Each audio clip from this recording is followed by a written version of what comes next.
actually have that thought of collecting that wood, and then I think step 2, faith, is what really kind of lights it on fire. At least lights it on fire. So is there anything else you want to add to desire before we move on to faith? No, I'm sure we'll go back and forth. Yeah. Points, but no, I think faith is that principle of action that is needed for everything, right? And this is step 2. So we've got desire. Now we'll start talking about faith. Without the faith, it's like and I think again that's a big disconnect between the desire and actually accomplishing it. Right? Is the faith? Is we have a desire, or we had at one point that the 10-year-old boy could jump off the cliff and fly. Yeah. Right. Yeah. Like maybe that was his desire. Yeah. But we're conditioned again. Back to the conditioning. We're conditioned for so long that any action out of the norm is bad. Yeah. You work too hard. You work too much. You're a workaholic. Come spend time with your wife and kids. Like, it's super important, right? Yeah. I'm not saying you shouldn't spend time with your kids, but I don't know. All right. I think it sums it up that we just don't act enough on our desires to make any of them come true. If we have a desire to make $10 million in a year, and we act as if we're going to make $1,000 in a year, and we say, "Oh, I tried. I guess I probably should never try again." No, we didn't put in the $10 million worth of action. We put in the $1,000 worth of action. Yeah. Right. But we talk ourselves out of it in the future, and then so we just get caught up, and then we've got conditions, so then we condition other people, right? So I have a 2-year-old. Sure. She runs around and she's crazy and she's loud. She's a 2-year-old. Sure. That's what they're supposed to do. Yeah, you're right.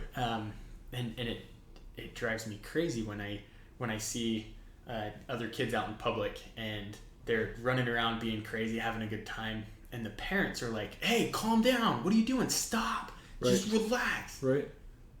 It's conditioning a 2-year-old to not do what they're meant to do.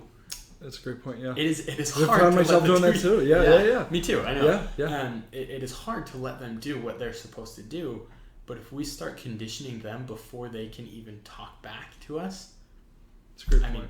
I think that's where we defeat ourselves, right?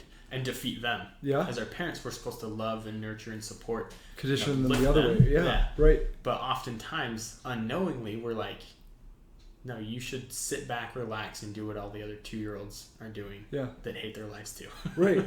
Right? Well, and then it gets back to the point that I think we kind of keep going back to this point, or I do. I keep bothering you about, like, well, why? Like, why do we do this? And again, it kind of talks about, like, well, because everybody else will think of us as our child being too loud, and we need to be. It's like, who? I don't know. I think it just goes back to the security of, okay, well, if we don't do anything, we can't get hurt. But I think that if we don't do anything, we can get hurt. I don't know if we can get hurt, but we can live get far below the potential that we're supposed the greater to intelligence was given to us. Yeah. Right? And I think, talking about step 2 is faith, I think that's where a lot of that stuff comes into play, is that the ability to believe as other people are telling you, like, no, like, calm down your child, or like you said, we were telling our kids that, but is that we have to have faith in the things that we believe. And going back into persistence is that, it's part of the fire that keeps adding us. If we just allow the fire to die out, it's going to die out if we don't add to it. So we just have to constantly add to it and believe that it's going to happen. And again, the cool thing about all of this stuff is that I may say this, like, I've created this, or I've said this. This is not mine at all. This is not, and I don't think that anything. I tell you the truth. This wasn't even Napoleon Hill's. These are all just, like, universal laws. Truths. That exactly, yeah. Just like the law of gravity. We've kind of been talking about a lot of this, but the law of attraction. Everybody says, "Well, gosh, that sounds like." Like Phooey. Hocus Pocus. Yeah, there's no way that can be true. But if you think about it, we're sitting. They've proven that this is a round world. what do we're either sideways or upside down, even if we're at the top of it. How do we, but that's the law of gravity. Yeah.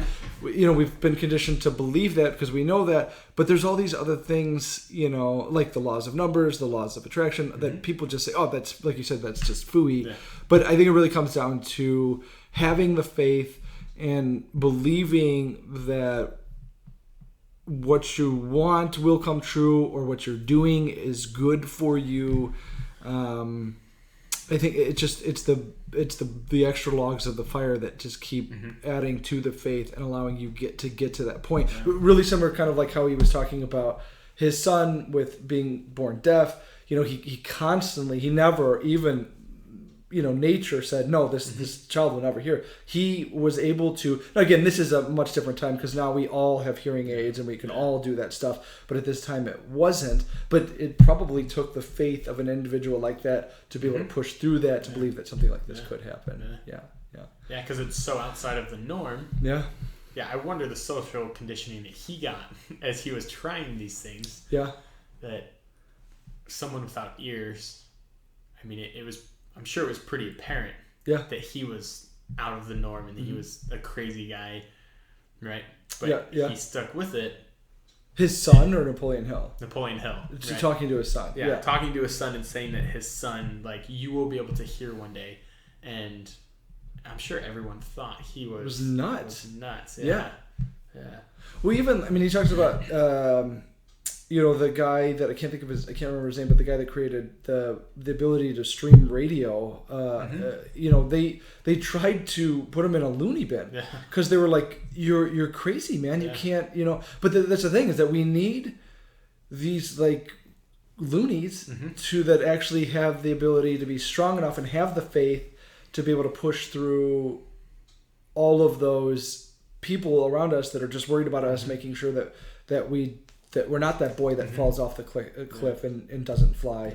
And I think faith has a lot to do with it. Arnold Schwarzenegger used to say it, that if anything was, he used to love when people would tell him that something was impossible, because he's like, nice, because I can go out there and do it for the first time. And again,